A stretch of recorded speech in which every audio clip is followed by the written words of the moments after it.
Hey guys, it's your girl T, and I want to go ahead and shout out Daniel Thorne. Daniel sent me this really disturbing story, and it's coming from Colorado. I don't think we've ever had a story on my channel from Colorado, but what's going on is that you have a 24-year-old woman. Her name is Megan McKeon, and she's a mother of a 3-year-old child. And basically what happened is that she went to work, and she left her son home alone for 20 hours straight, a 3-year-old child. And when she was arrested and placed in custody, she told the police that she's done this numerous times. He's been left home upwards of 20 times before this, but usually she'll leave him at home by himself for 8 hours while she works, and then she comes home and checks on him. But on this particular day, she decided instead of going home to go check on him after work, after her 8-hour shift, she decides to just go to her boyfriend's house and go chill and lay with him while her 3-year-old was just left to his own devices. And when she came home the next day from her boyfriend's house to go check on the 3-year-old 20 hours later, he was found face up with his eyes open. They're saying that it might be a drug overdose. They're saying that the cabin was a mess. There was all types of human feces everywhere, food everywhere. She felt like it was okay for her to leave him at home by himself because she left him with a juice box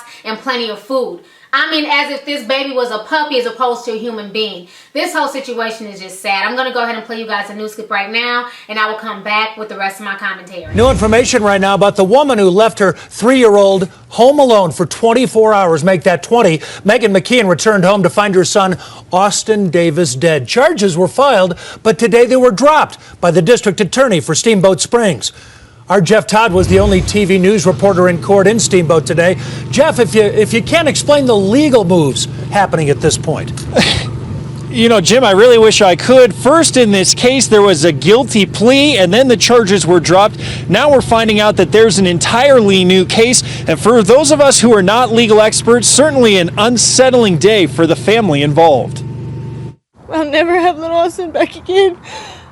But for his justice and for all of the family that loved him, she needs to pay for what she did. It was 1 week ago when Megan McKeon left her small cabin at this campground to go to work. She left Wednesday afternoon and came home Thursday morning.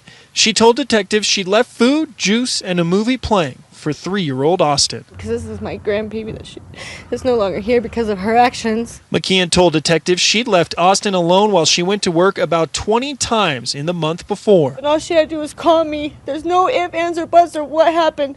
It's her fault. No matter what happened, she is accountable for what she did to that baby. In court today, McKeon tried to plead guilty to only 3 misdemeanor counts. That would have only put her in jail for a maximum of 42 months. The district attorney said that's simply not enough for this crime. So instead, he dropped the charges, hoping to file 1 count of felony child abuse resulting in death. Nothing's going to ever be enough because he will never come back to us, but she took his life away, and the only way to take her life away is to let her sit behind those bars and think about what she did. We found out late this afternoon that McKeon was never released from jail. There was another arrest warrant waiting for her that is now sealed, but it is that felony count of child abuse resulting in death. In talking to the district attorney, he said that if there was this plea today, it would have been very difficult to get charges added onto this case. That's why he dropped the misdemeanors, is moving forward with this felony count. But another thing throwing a wrench in this entire case is that right now there's not an official cause of death for this little boy. The coroner is still awaiting toxicology reports, which could be at least 2 more weeks.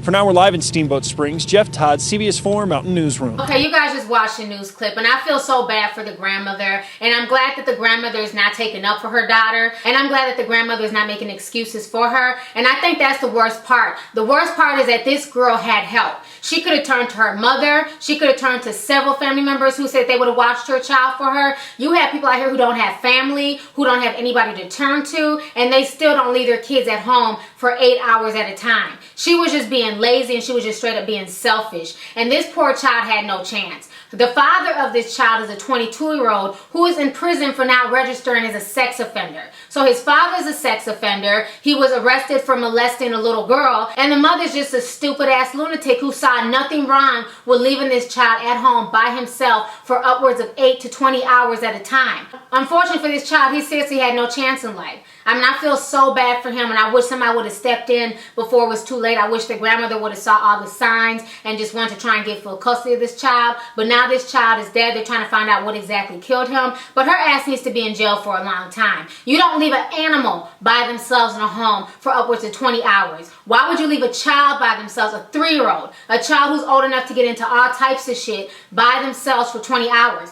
You know, I can just imagine what this child went through. He's probably scared. Probably got used to sitting at home by himself for 8 hours, but 20 hours is probably just too much for him. He's probably scared out of his mind. He didn't know where his mother was. I'm sure all the food by then had ran out. You know, I'm sure he wasn't potty trained, so he was just going to the bathroom by himself. This little boy, sadly enough, died a miserable death, and I think that this woman needs to be in jail, and I think that they need to charge her with felony child abuse, because this situation made no sense, especially the fact that she had family willing to help her, willing to watch her child, but she chose not to ask for help. She chose not to ask her mother to watch her child. You know, I just find this whole situation just really damn ridiculous. So anyways, go ahead and leave a comment. Let me know your thoughts on this entire situation. Do you feel like she should be charged with a felony? And how do you feel about her leaving her child at home for 20 hours while she worked and chilled with her boyfriend? Let me know your thoughts. All right. Deuces.